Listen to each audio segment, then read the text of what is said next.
Hallo, hier ist Muho aus,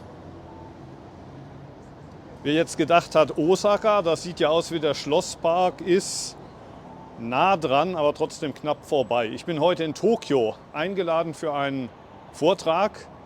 Habe mich gerade in einer der Behindertentoiletten am Bahnhof umgezogen. Ne?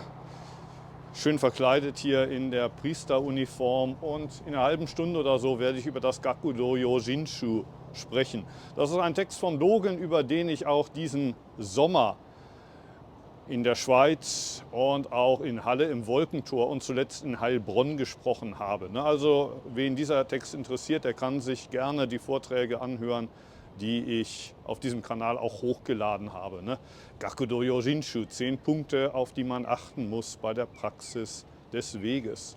Heute will ich über ein ganz anderes Thema sprechen, das auch immer wieder in der Kommentarspalte immer wieder hochkommt, diskutiert wird, nämlich die Kommentare selber, beziehungsweise wie man mit Kommentaren umgehen sollte. Ihr wisst vielleicht, dass das ein Thema ist, das mich selbst beschäftigt hat, über das ich schon gesprochen habe, und ich habe verschiedene Wege versucht, damit umzugehen. Vielleicht erinnert ihr euch, vor 3 Jahren oder so, da habe ich mal 2 Regeln eingeführt. Am Anfang waren es 2 Regeln. Die erste, und das ist eigentlich die wichtige, die aber auch auf einigen Widerstand gestoßen ist. Die erste Regel war: Kommentiert gerne mein Video, und wenn ihr wollt, könnt ihr es auch auf kritische Weise tun. Aber kommentiert nicht die Kommentare der anderen.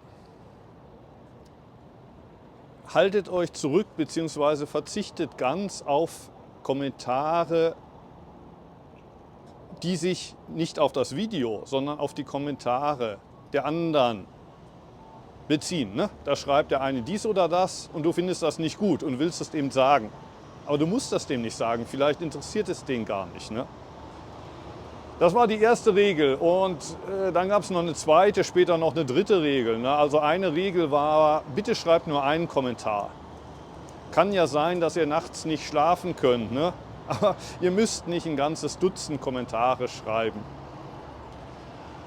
Eine andere Regel war: Bitte schreibt in euren eigenen Worten. Haltet euch zurück mit Zitaten. Kopiert nicht auch irgendwelche Links da rein. Kann ja sein, dass ihr da ein interessantes Clip gefunden habt von Das Leben von Brian. Aber die meisten kennen den Film ohnehin schon. Und allen Respekt für Monty Python. Wir müssen nicht zum 100. Mal diesen Clip gesehen haben. Was gab es sonst noch? Also das waren so die Grundregeln. Und das habe ich auch eine Zeit lang ziemlich streng durchgezogen. Das heißt, wenn sich Leute nicht an diese Regeln gehalten haben, dann habe ich für eine Weile die Kommentare gelöscht oder vielleicht die Leute sogar am Anfang für ein paar Tage, dann für Wochen, wie sagt man, verbannt sozusagen, gesperrt auf meinem Kanal. Aber irgendwann bin ich dazu übergegangen, diese Regeln wieder abzuschaffen. Jeder kann jetzt wieder kommentieren. Wenn Leute wirklich sehr, sehr gehässig sind, dann habe ich sie auch manchmal gesperrt. Aber im Moment hier ist niemand gesperrt. Und das hat dazu geführt, dass Leute wieder miteinander, untereinander diskutieren können. Ich glaube, bei den meisten ist das positiv aufgenommen worden. Die meisten haben die Regeln ja auch gar nicht verstanden, beziehungsweise viele kannten die Regeln nicht und sind nur deshalb gesperrt worden, weil sie im guten Glauben oder mit den besten Absichten irgendein Kommentar von jemand anders kommentiert worden. Also bei den meisten Leuten ist es positiv aufgenommen worden, aber vor einiger Zeit, vor Weihnachten, bekam ich einen Kommentar, der bezog sich auf die Aliena. Die kennen wahrscheinlich die meisten hier auf dem Kanal, die kommentiert sehr rege. Gehört auch zu denen, die oft ein Dutzend oder mehr Kommentare an einem Tag oder in einer Nacht schreibt, die auch ab und zu mal Links anbringt zu anderen Clips, die ihr vermutlich gut gefallen. Ich hoffe, dass das mit dem Audio hier klappt. Es weht ein ziemlicher Wind.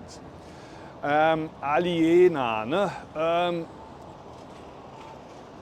ich habe das Gefühl, sie ist eine super gute Seele.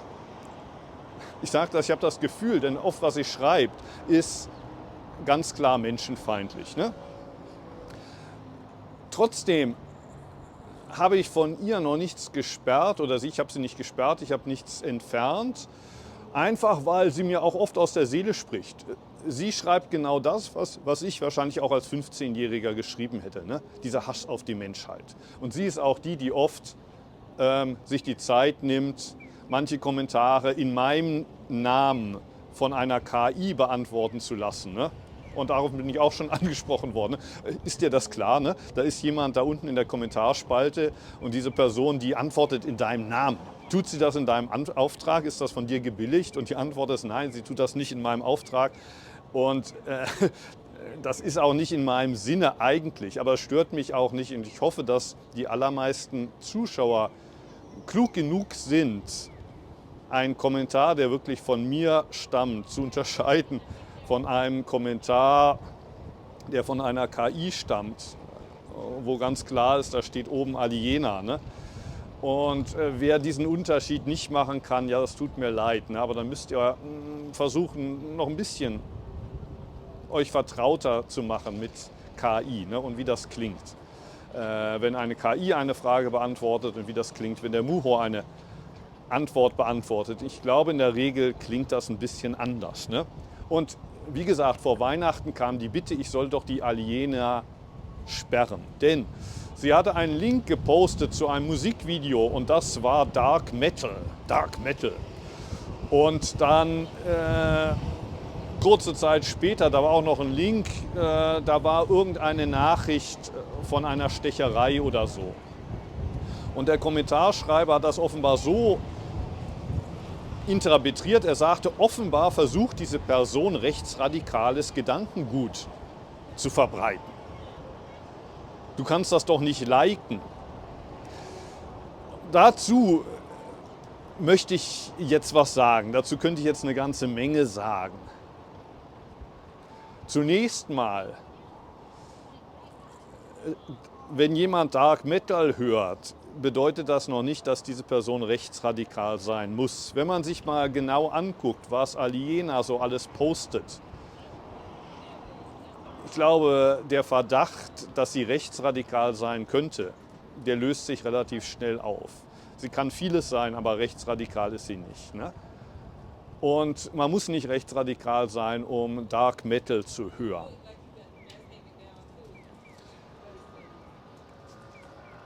Muss man jetzt irgendwelche Nachrichten von, was weiß ich, gesprengten Geldautomaten, Stechereien oder anderen Unglücksfällen posten in die Kommentarspalte? Nein, muss man nicht.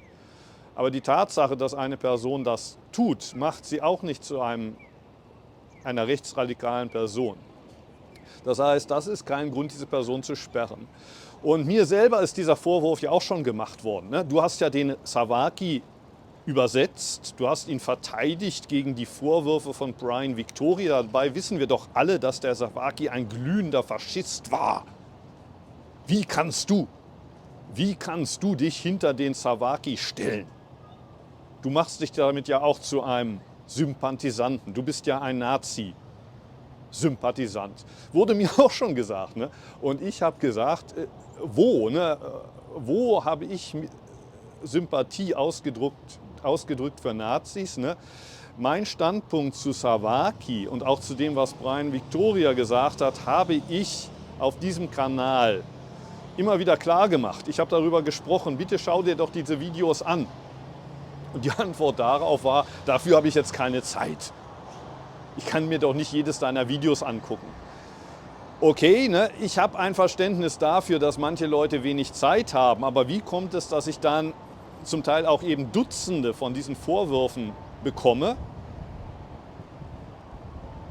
Aber auf meine Rückfrage, wo bitte habe ich was Rechtsradikales gesagt, ist dann die Antwort, weiß ich auch nicht, aber bei mir kam es so an. Ne? Oder homophob von derselben Person, ebenfalls ein Vorwurf an mich. Ne? Du bist homophob. Wo genau habe ich was Homophobes gesagt? Bitte zeig es mir.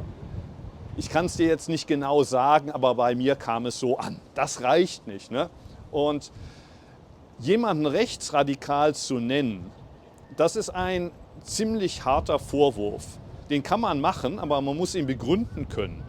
Und ein Link zu einem Dark Metal Video und ein Copy-Paste einer Nachricht, dass irgendwo in einer Innenstadt eine Stecherei war, reicht nicht für diesen Vorwurf. Es reicht auch nicht für die Forderung, dass man diese Person sperren sollte. Was die Likes angeht, kann ich sagen, ich habe diese Posts nicht geliked, das ist ja der Daumen, ne? Das nennt man Like. Ich habe denen ein Herzchen gegeben. Warum ich den allermeisten Posts ein Herzchen gebe, habe ich schon erklärt, kurz gesagt. Wenn ich denen ein Herzchen gebe, dann verschwinden die bei mir, wenn ich YouTube bitte, mir alle Kommentare anzuzeigen, auf die ich noch nicht reagiert habe. Das heißt, wenn ich auf einen Kommentar eventuell später reagieren will, dann gebe ich dem kein Herzchen. Und das wissen vielleicht viele nicht, ne? Aber nur weil ich einem Kommentar ein Herzchen gegeben habe, bedeutet das nicht, und das gilt, glaube ich, für die meisten so, ne? Dass der mir aus der Seele spricht, dass ich das total unterschreibe. Nein. Was war da noch? Ne? Endlos. Ne? Ich weiß nicht, ob es an der Weihnachtszeit lag. Ne? Vor Weihnachten, ich war ja mit Didier an der Deutschen Schule in Kobe. Und da schrieb mir einer dann, ich mag ja deine Videos normalerweise, aber das geht überhaupt nicht.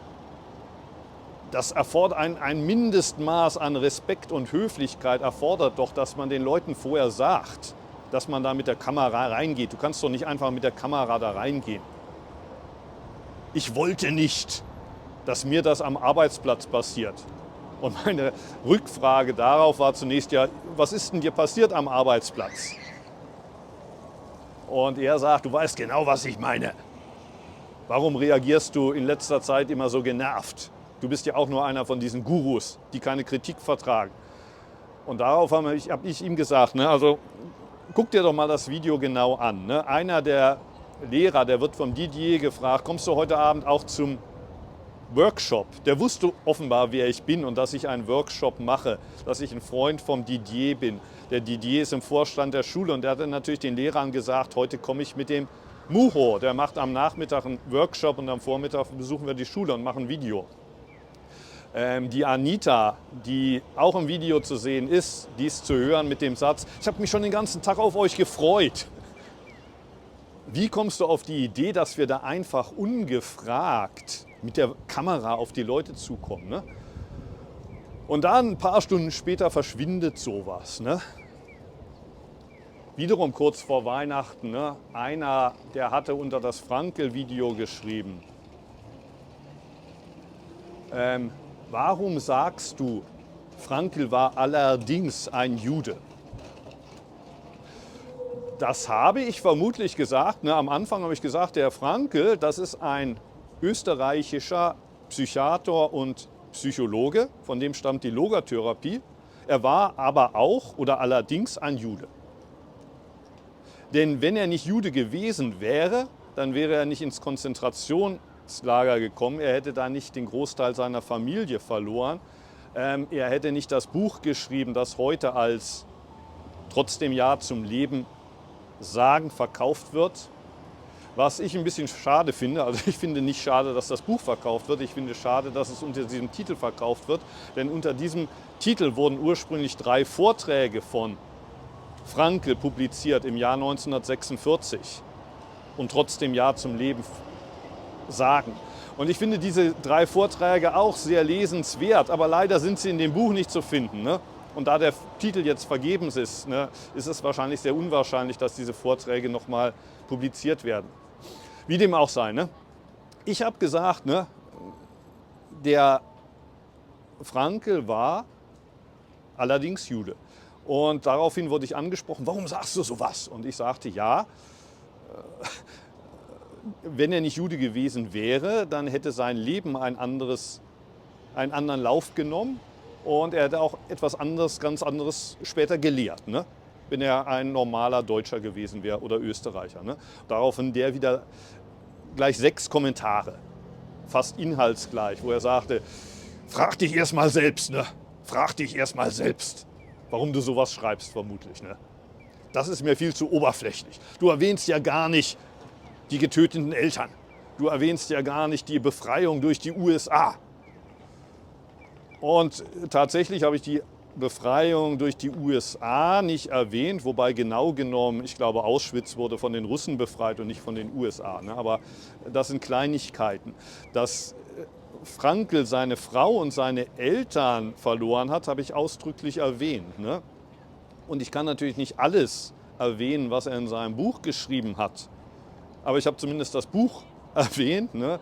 Man findet das auch auf Wikipedia. Ne? Also da verstehe ich auch nicht, warum ich plötzlich dann einen halben Dutzend von diesen E-Mails bekomme, wo ich dann nicht ausdrücklich ein Antisemit genannt würde, aber es klingt dann doch schon zwischen den Zeilen so ein bisschen durch. Überleg dir doch mal, ob du nicht irgendwie da ein Problem hast mit Juden. Ne?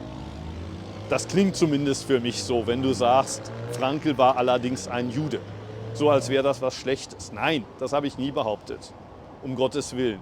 Und ich verstehe nicht, wie jemand, wenn er sich das Video anguckt, diesen Eindruck hat. Ne? Aber nochmal zurück zu dieser Bitte, Kommentare doch bitte nicht zu liken, ihnen kein Herzchen zu geben und wenn es geht, sie ganz zu sperren. Ich behalte mir natürlich das Recht vor, auch in der Zukunft Kommentare nicht zu liken, sowieso. Ne? Also die wenigsten like ich, auch wenn ich ihnen ein Herzchen gebe. Aber ich werde auch vielleicht immer wieder Leute sperren. Ne? Allerdings bei mir die Versuchung, jemanden zu sperren, ist dann am größten, wenn er sagt, du solltest mal die anderen sperren. Da hat mich einer kritisiert. Da schreibt was, das klingt für mich irgendwie nicht korrekt. Meine erste Reaktion ist, ja, ich kann auch gerne jemanden sperren, aber vielleicht fange ich ja mit dir an. Ne? Also man sollte andere Leute schon reden lassen, man sollte schon bereit sein, mit anderen in einen Diskurs zu treten. Ist zumindest mein Standpunkt. Ne? Und wenn wirklich Leute absolut nicht zuhören wollen, wenn ich aus irgendeinem Grunde habe, das ist einfach wirklich nur noch Bosheit. Ne? Das muss ich mir nicht gefallen und das müssen sich auch die anderen Kommentarschreiber bei mir nicht gefallen lassen. Dann kann es durchaus sein, und das habe ich auch schon in der Vergangenheit gemacht, ne, dass jemand gesperrt wird. Ne? Aber bis dahin, ich glaube, Toleranz ist wichtig. Ne? Und nicht nur Toleranz von den anderen fordern, ne? Sondern auch bei sich anfangen. Ne? Toleranz, zuhören. Okay, ich glaube, jetzt ist für mich auch schon, ja, es ist Zeit, ne? Ich muss mich aufmachen. Danke fürs Zuhören. Ich hoffe, das hat mit dem Audio geklappt. Bis zum nächsten Mal. Tschüss.